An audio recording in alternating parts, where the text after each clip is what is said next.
علماء نے ایک واقعہ لکھا ہے اور واقعے کے اندر کتنی سچائی ہے یہ تو اللہ ہی بہتر جانتے ہیں، لیکن برائے عبرت واقعہ بہت شاندار ہے۔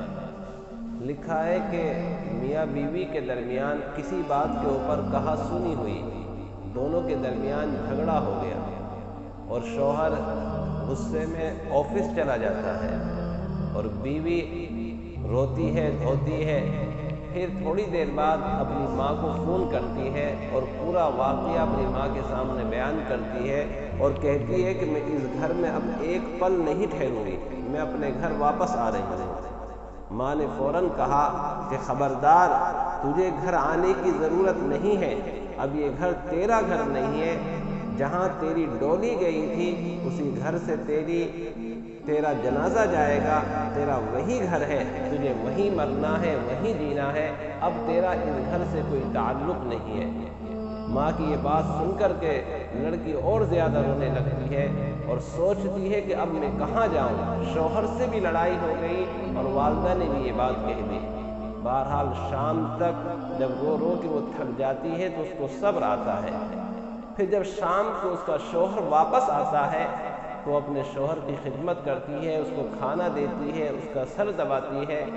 جب شوہر دیکھتا ہے کہ بیوی اس کی خدمت کر رہی ہے تو شوہر بھی اپنی غلطی کا احساس ہوتا ہے اور اپنی بیوی سے کہتا ہے کہ صبح جو بات ہوئی تھی اس میں میری غلطی تھی، مجھے تم معاف کر دو۔ تو بیوی بڑی خوش ہوتی ہے اور اپنی والدہ کو دعا دیتی ہے کہ آج میری ماں نے میرا گھر بچا دیا، اگر میری ماں میرا ساتھ دے دیتی اور مجھ سے کہہ دیتی کہ گھر آ جا تو میرا گھر تباہ و برباد ہو جاتا۔ میری ماؤں بہنوں، یہاں پر دو باتیں سمجھنے کی ہیں۔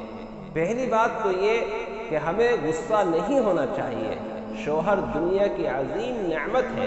اللہ تعالیٰ نے کہا ہے کہ اگر میں کسی کو اپنے بعد سجدہ کرنے کا حکم دیتا تو عورت سے کہتا کہ وہ اپنے شوہر کو سجدہ کرے۔ شوہر دنیا کی عظیم نعمت ہے، ہمیں اس نعمت کی قدر کرنی چاہیے۔ اور دوسری بات ماؤں سے ہے کہ ماں جتنی بھی گھر اجڑتے ہیں، برباد ہوتے ہیں، اس کے پیچھے ماں کا کردار ہوتا ہے، ماں کا ہاتھ ہوتا ہے۔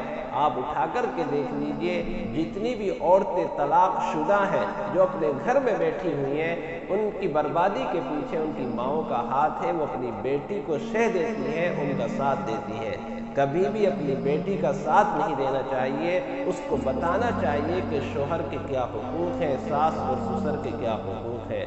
بہرحال اس واقعے سے ہمیں عبرت حاصل کرنی ہے۔ اللہ تعالی ہم سب کو عمل کرنے کی توفیق مرحمت فرمائے۔ وما علینا الا البلاغ۔